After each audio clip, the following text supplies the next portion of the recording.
I live way out in the new territories. And every day, I practice martial arts. If you lived in the US or the UK and were introduced to Bruce Lee's movies before, say, the turn of the millennium, odds are you saw them dubbed in English.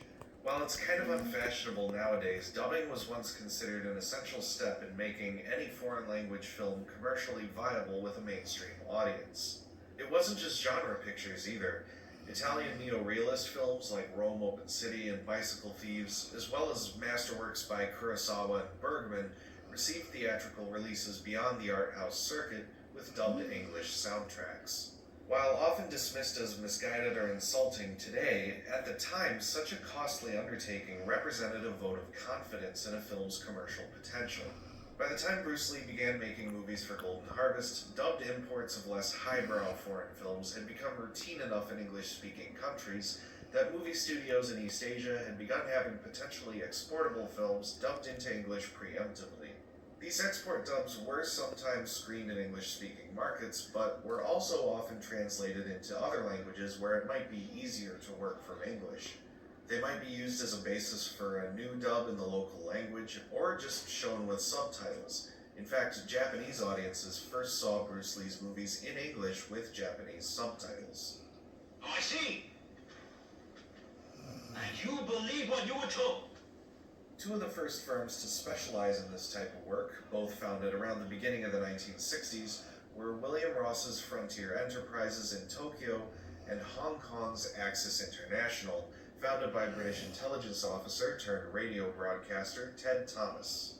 While Frontier did good business dubbing for Toho and other Japanese majors, Axis and firms founded later by Axis alumni turned Hong Kong into an English dubbing hub for much of East Asia, attracting regular business from Taiwan, Japan, and elsewhere on top of the local studios. It was Ted Thomas and his colleagues who were first tasked with preparing Bruce Lee's Hong Kong pictures for a worldwide audience, and here we're going to spotlight them and their work as the ubiquitous, but generally unknown and almost always uncredited voices of not just Bruce Lee's films, but East Asian popular and genre cinema more broadly. This is the boss here. Evening. Now, what can I do for you two? Ted Thomas would sometimes say in interviews that he had dubbed Bruce Lee himself. While he did meet and interview Bruce, he doesn't seem to have ever dubbed him specifically, but if you watch The Big Boss with the lesser-known first English dub done in Hong Kong, the one that was replaced with the more common dub for its release in the West, you'll hear him all over the place. These dubs were quite often working with a smaller cast than the films themselves, and so it was common for one person to dub multiple characters in the same film. Ted dubs at least 4 different characters here. The boss himself. Now, let's accept they're gone. No word, no sign. Is it all that important to you? Bruce Lee's uncle. Sure, now look after you. But be careful, though. He's tough, and he likes nothing better than a good fight. The red-shirted thug at the shaved ice stand. Hey, fix me a drink with ice. Hot ice. And the unlucky gambler, Ma. You lost? Yeah. Everything. Ted is naturally pretty ubiquitous in Hong Kong English dubbing, especially in Shaw Brothers films. Axis was founded in the first place as part of kind of a gentleman's agreement between Ted and Run Run Shaw, and enjoyed a virtual monopoly on the dubbing of Shaw Brothers movies even after other local companies were established. Ted's voice lent itself to older, more authoritative, or more menacing roles, so he generally dubbed handfuls of supporting characters rather than leads.